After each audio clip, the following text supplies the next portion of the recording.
Welcome to Herbally Yours, an adventure into the world of natural medicine. Here is your host, Dr. Ellen Kamai, the natural nurse who will help you take the leap to ultimate wellness.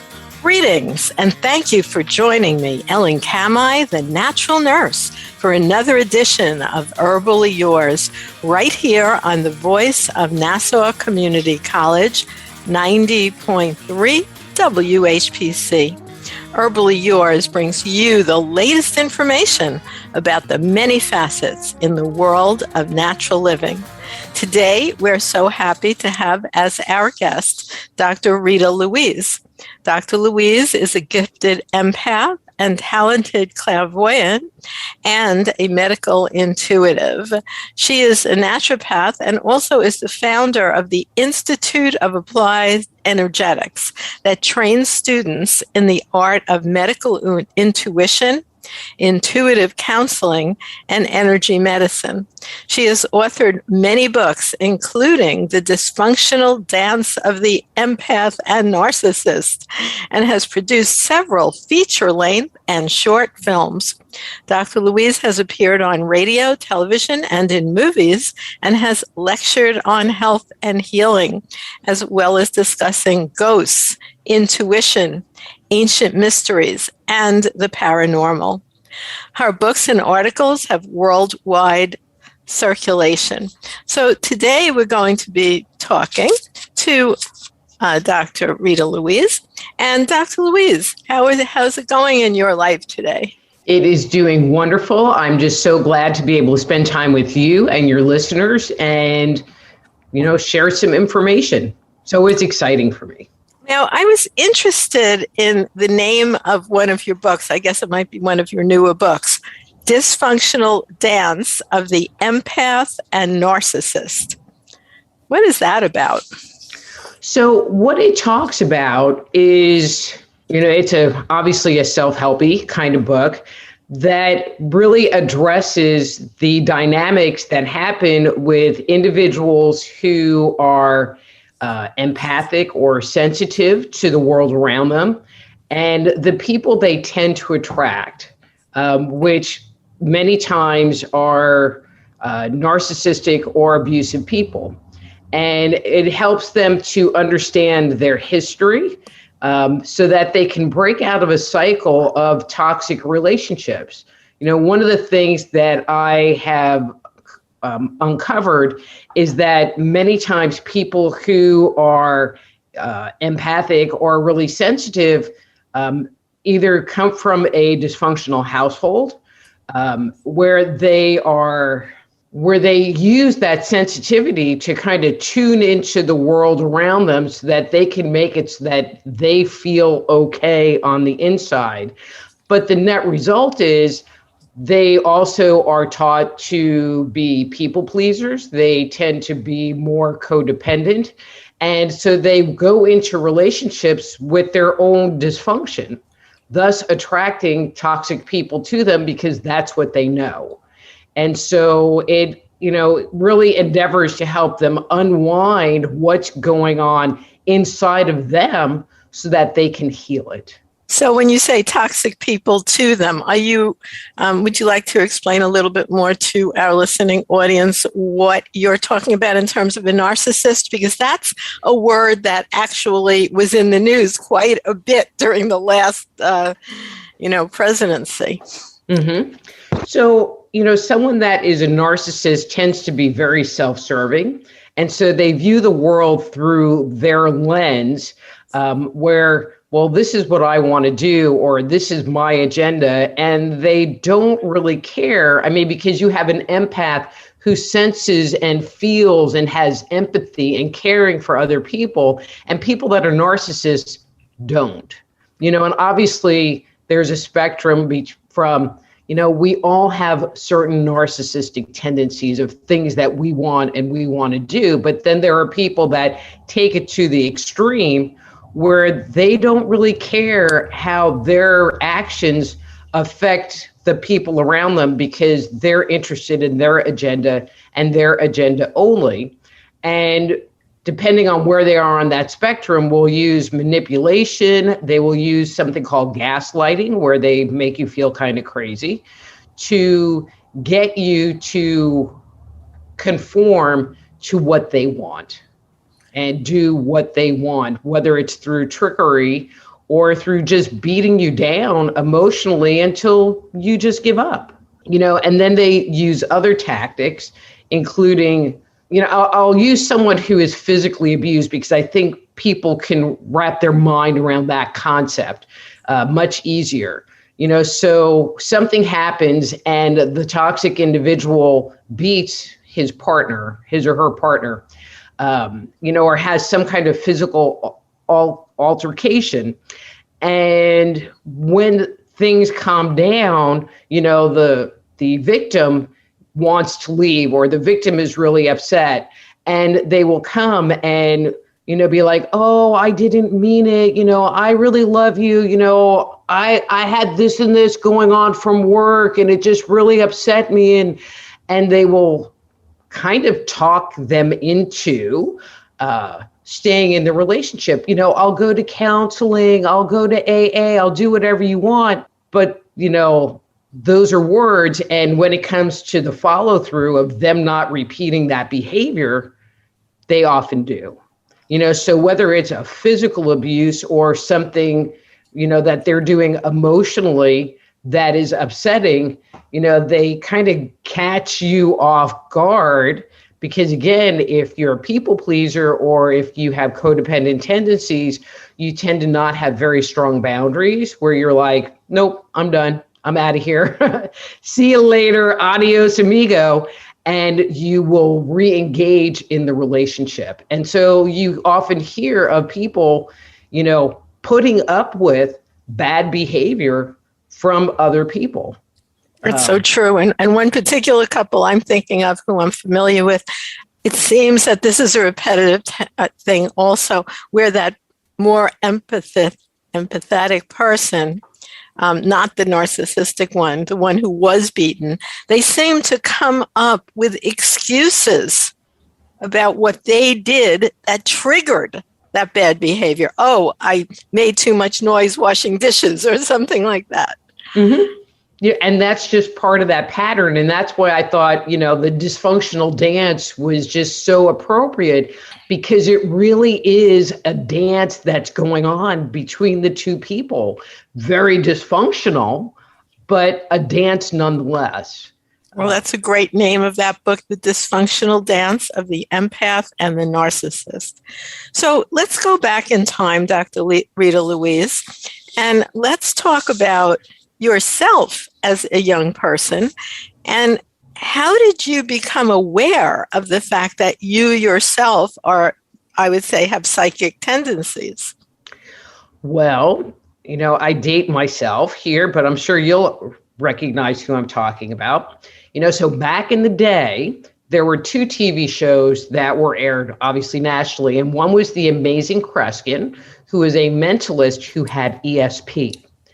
And then there was a second show called The Sixth Sense, which wasn't the movie, but it was a TV series about a college professor who had ESP also.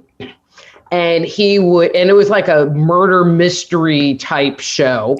And he would go into different situations and, pick up a piece of paper, and he would have the image of the deceased giving him a clue.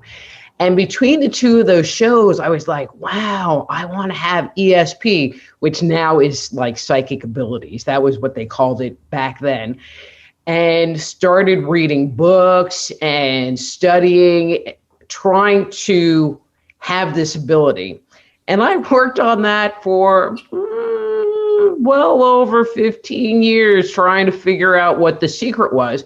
Because one of the things that I realized in my reading was, if you became enlightened and became a spiritual person, that the psychic abilities would be part and parcel to that. Except it never happened. I never saw like some misty figure floating around the room, nothing. And so many years later, I found the Berkeley Psychic Institute. I lived in California and studied with them. And after being in their program for about 3 weeks, I came to the realization that I had been actually very psychic my whole life, but no one ever connected the dots for me. No one said, if you pick up a box that's a Christmas gift and you know what's inside, that's a psychic thing. Or if you walk up to someone at work that was out the day before and just look them in the face and go, well, where were you yesterday? Having them check for a brain tumor? Like, why would you even say that? But it turning out to be true. That's a psychic thing. So you get intuitive inferences. Correct. But as you walk through life. But I never realized that when I would say things or, have internal information about things, that was what psychic was. And I feel like most people have psychic abilities to a certain degree, but we're not taught to acknowledge them or recognize them or put a label on, well, I was thinking this and it turned out to be true without any external information, that you are actually receiving information from the world around you or people in that environment. And then not only do you have a lot of knowledge and experience with things that might be considered the psychic world, but also it moved for you into the medical world. And you write a lot about energy medicine. You have a website called Applied Energetics with an S, institute.com. By the way, there will be links to Dr. Rita Louise's contact areas on our site. And I'd like to remind you that you are listening to Herbally Yours on the voice of Nassau Community College, 90.3 WHPC. I'm Ellen Kamai, the natural nurse. And today, my guest is Dr. Rita Louise. And we're talking about various aspects of medical intuitive knowledge.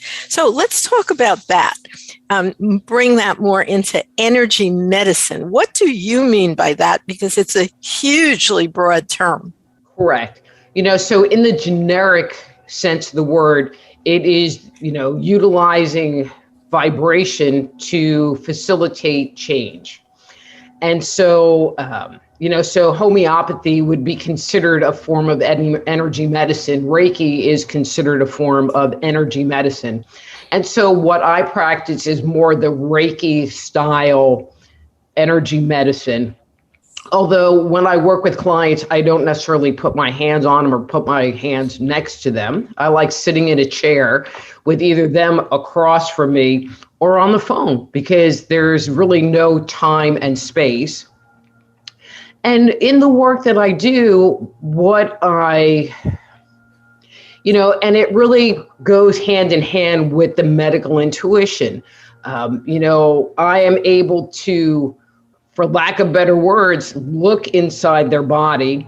And so I might see that they have inflammation in their kidneys, or, there's congestion. They might have uric acid crystals in their kidneys. And so using my intention and tied with visualization, I will, there's what goes on in my mind, and then there's what happens. So in my mind, I will hold their kidney and allow the irritation and inflammation to just drain out of their kidney. Kind of like you bang your knee on the coffee table and you put your hand on your knee to calm it down. I do that same with the intention of it's going to calm that tissue down. If I see congestion in the kidney, I will, flush it out, or, move whatever is in there out. I mean, it's very bizarre, and a little bit hard to explain, because it really is about what your intention is.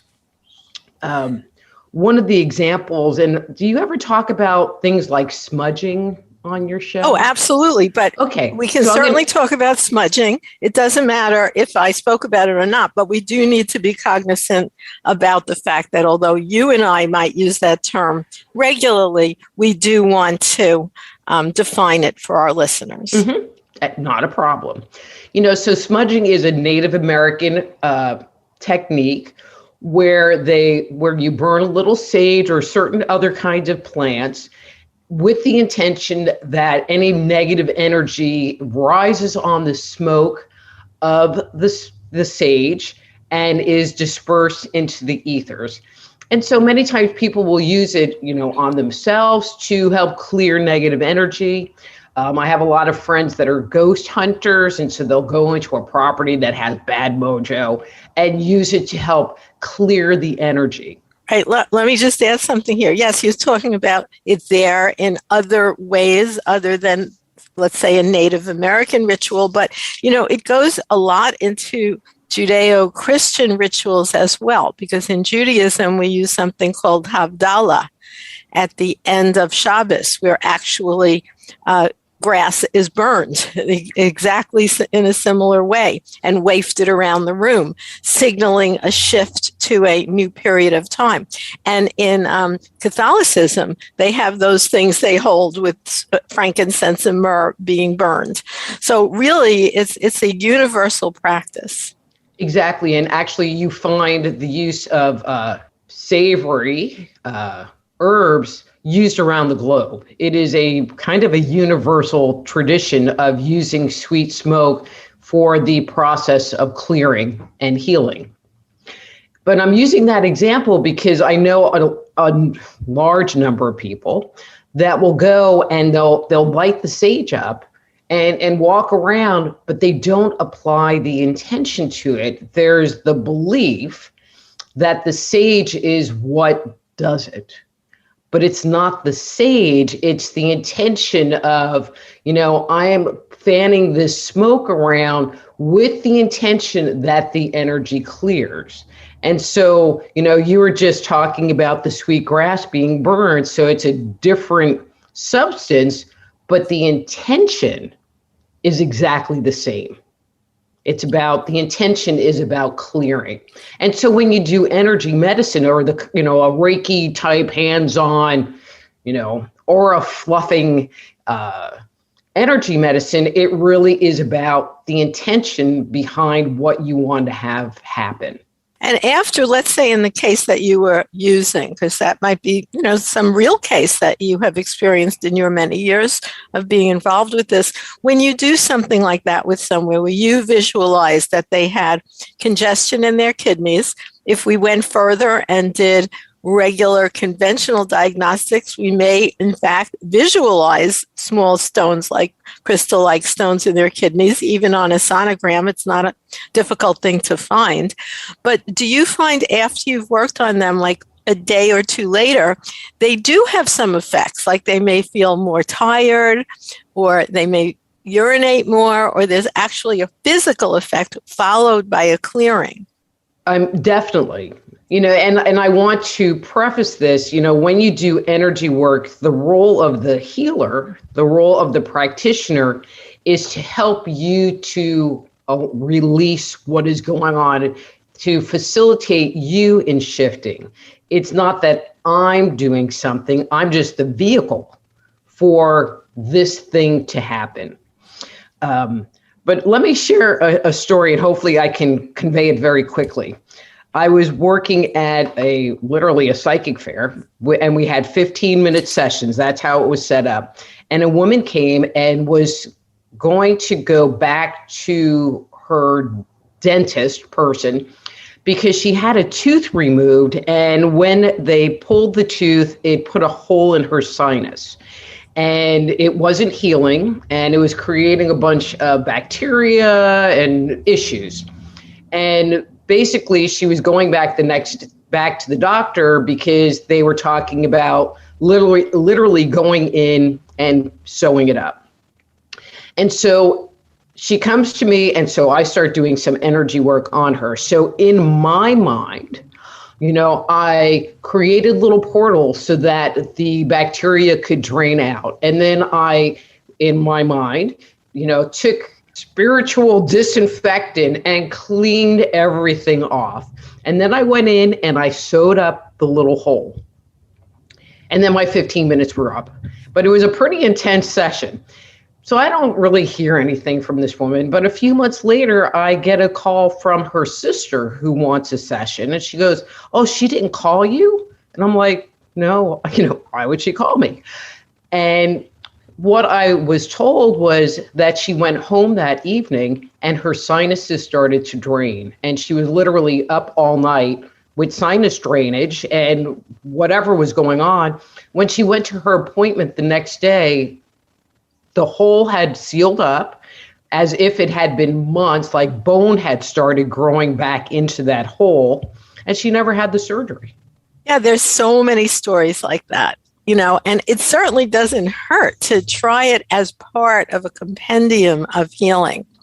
And it's true what you said, energetic medicine can include physical applications such as homeopathy, and also things like magnetic therapy, because that works according to measurable and vibrations. And then the kind of healing that you're talking about, like Reiki, and there are many other similar healing modalities that I'm sure you have studied many of them. Yes, ma'am.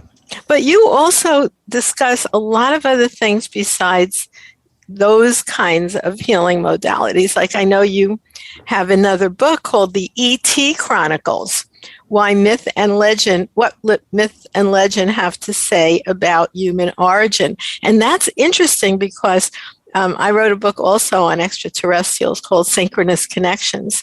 But right now in the regular mainstream news, they have actually, for the first time, been talking about the fact that there are many documented things that they don't know in the sky. They got that far. So what is your book about? So E.T. Chronicles it's not a contemporary UFO book. I like things that are old, so I have a minor in art history, and my focus was anything Greek and older. Because that was, and I wanted to be an archaeologist when I was a kid. And so it really helped me bring that looking at ancient stuff back into my life. And so what the book does is looks at mythology from around the world and puts it into actually a fairly coherent timeline of our history based on the mythic record. And what I found was that, all right, I'm going to use the Bible as an example because most people will get that if you look at the Bible up until the flood story, the narratives that you find around the world, regardless of culture, are extremely consistent.